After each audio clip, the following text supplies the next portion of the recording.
নমস্কার বন্ধুরা, আমি টুসি চলে এলাম আমার চ্যানেলে নতুন আরেকটা রেসিপি নিয়ে।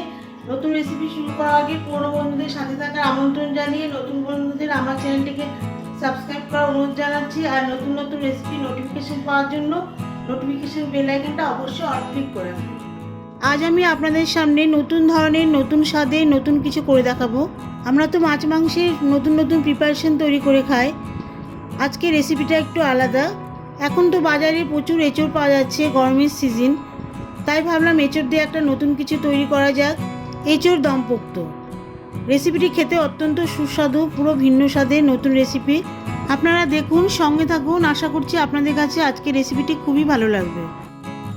এখানে আমি 1 কেজি এঁচড় নিয়েছি। এঁচড়ের টুকরোগুলো কিন্তু বেশ বড় বড় করে কেটে নিয়েছি। এঁচড় কিন্তু খুব কচি নিতে হবে, যাতে বীজ কম থাকে। এই ধরনের এঁচড় নিলে এঁচড়ের রেসিপিটা খেতে খুব সুন্দর হবে। এঁচড়ের সাথে নিয়ে নিয়েছি আলু এখানে 2টো মাঝারি সাইজের নিয়েছি। আর আলুগুলি এখানে ডুমো ডুমো করে কেটে নিয়েছি, একটু বড় করে কেটে নিয়েছি, যেহেতু এঁচড় বড় সাইজের কাটা হয়েছে সেই জন্য আলুগুলি বড় বড় করে কেটে নিয়েছি। প্রথমে যেটা করতে হবে, এঁচড় গরম জলে ভাপ দিয়ে নিতে হবে। একটি ডেকচিতে এঁচড়গুলি ঢেলে পরিমাণ মতন জল দিয়ে গ্যাসে বসিয়ে দিচ্ছি। দিয়ে দিচ্ছি সামান্য পরিমাণ লবণ দিলে এঁচড় হালকা সেদ্ধ হবে, আর এঁচড়ের মধ্যে যে অতিরিক্ত কষ আছে সেটা বেরিয়ে যাবে। হাই হিটে এঁচড়গুলি 5-7 মিনিট ধরে সেদ্ধ করে একটি ছাঁকনি হাতা দিয়ে সব এঁচড়গুলি তুলে নিচ্ছি।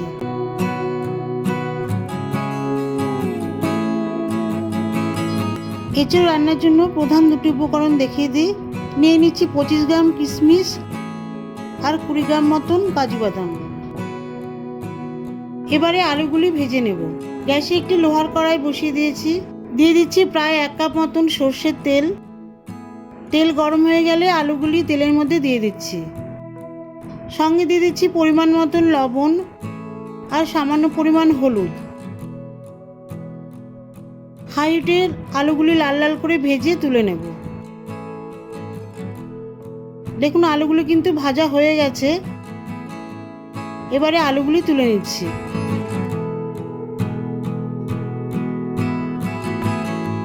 আলুগুলি তুলে নেওয়ার পরে কিশমিশগুলি ভেজে নেব। তেলের মধ্যে দিয়ে দিচ্ছি কিশমিশ। আমরা তো কিশমিশ সাধারণত রান্নায় কখনো বেটে দিই, কখনো এমনি জলে ভিজিয়ে দিয়ে দিই, কিন্তু কিশমিশ ভাজা কখনো হয়তো রান্নায় দিইনি। এই রান্নাটায় আমি কিশমিশ ভাজা দেব, এতে করে কিন্তু কিশমিশের স্বাদ কিন্তু অন্যরকম লাগবে। হাই হিটে কিশমিশগুলি ভালো করে ভেজে তুলে নেব। একটু কড়া করে ভেজে আমি কিশমিশগুলো তুলে নিচ্ছি, এতে কিশমিশের টেস্ট অন্যরকম লাগবে। এবার যেটা করতে হবে, এঁচড় ম্যারিনেশন করতে হবে। আমরা তো এঁচড় রান্না করি, কিন্তু এক্ষেত্রে কিন্তু এই রেসিপিটাতে কিন্তু এঁচড় ম্যারিনেশন অবশ্যই করতে হবে। একটি স্টিলের পাত্রে এঁচড়গুলো রেখে দিচ্ছি। এঁচড়ের মধ্যে প্রথমেই দিয়ে দিচ্ছি ভাজা আলু। এরপর দিয়ে দিচ্ছি আদা বাটা 1 চামচ। দিয়ে দিচ্ছি 1 চামচ করে জিরে গুঁড়ো, ধনে গুঁড়ো। আর দিয়ে দিচ্ছি 1 চামচ করে শুকনো লঙ্কার গুঁড়ো, কাশ্মীরি লঙ্কার গুঁড়ো। দিয়ে দিচ্ছি 1/2 চা চামচ হলুদ গুঁড়ো। আর দিয়ে দিচ্ছি 4-12 চামচ টক দই। টক দইটা কিন্তু অবশ্যই দেবেন। বাদাম বাটা দিয়ে দিচ্ছি পরিমাণ মতন লবণ আর 1/2 চা চামচ চিনি। এই সব কিছু দিয়ে আমি এঁচড় ভালো করে মেখে নেব। বেশ ভালো করে হাত দিয়ে চেপে চেপে কিন্তু এঁচড় মাখতে হবে। এই সব মশলা দিয়ে এঁচড় ভালো করে ম্যারিনেশন করে রাখলে এঁচড়ের ভেতরেও কিন্তু সমস্ত মশলাগুলো ঢুকে যাবে, আর এঁচড়ের মধ্যে কিন্তু আলাদা একটা স্বাদ আসবে। এবারে 20 মিনিট ঢাকা দিয়ে দেবো। এঁচড় ম্যারিনেশন করা আমার কিন্তু 20 মিনিট হয়ে গেছে। এবারে রান্না করব। ভাজা তেলের কড়াই গ্যাসে বসিয়ে দিয়েছি। গরম তেলে ফোড়ন দিয়ে দিচ্ছি একটা তেজপাতা, 1/2 চামচ গোটা জিরে, 2 টুকরো ছোট ছোট দারচিনি স্টিক, 7-8টা লবঙ্গ, 6-7টা গোলমরিচ, আর দিয়ে দিচ্ছি 4টে এলাচ। এই সমস্ত ফোড়নগুলি তেলের মধ্যে ভালো করে ভেজে নিচ্ছি। ফোড়নগুলি ভাজা ভাজা হয়ে গেলে ম্যারিনেশন করা এঁচড় দিয়ে দিচ্ছি তেলের মধ্যে। এই রান্নাটা কিন্তু স্লো আঁচে দম দিয়ে রান্না করতে হবে। যেমন করে আমরা কোনো রেসিপি করতে গেলে দম দিয়ে করি, এই রান্নাটাও ঠিক সেইভাবেই করতে হবে। আর সামান্য পরিমাণ এঁচড় মাখানো মশলার জল দিয়ে দিচ্ছি।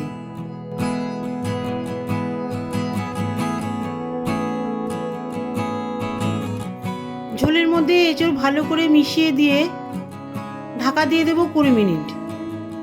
আর এই 20 মিনিট কিন্তু এঁচড় স্লো আঁচে রান্না হবে। ঢাকনা তুলে নিচ্ছি 20 মিনিট পর।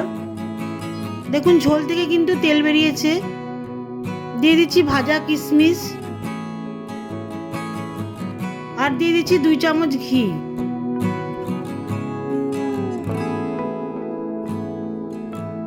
কিশমিশ আর ঘি ভালো করে এঁচড়ের মধ্যে মিশিয়ে দিচ্ছি। দেখুন পুরোপুরি মাখানো মাখানো হয়েছে।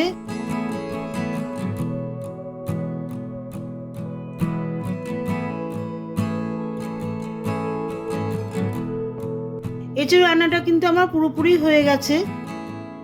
এবারে গ্যাস অফ করে ঢাকা দিয়ে দিচ্ছি।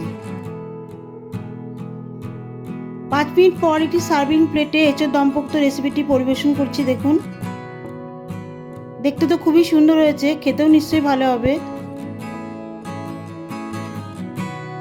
আপনারা এইভাবে বাড়িতে রান্না করে খান এঁচড় দমপোক্ত রেসিপিটি গরম ভাতের সাথে। আশা করছি ভালো লাগবে, নিশ্চয়ই ভালো লাগবে। ভালো লাগলে আমার পাশে থাকবেন, আমার চ্যানেলটিকে সাবস্ক্রাইব করবেন, লাইক করবেন, কমেন্ট করবেন, শেয়ার করবেন। দেখা হবে পরের রেসিপিতে নতুন কোনো ভিডিও নিয়ে। ভালো থাকবেন, সুস্থ থাকবেন।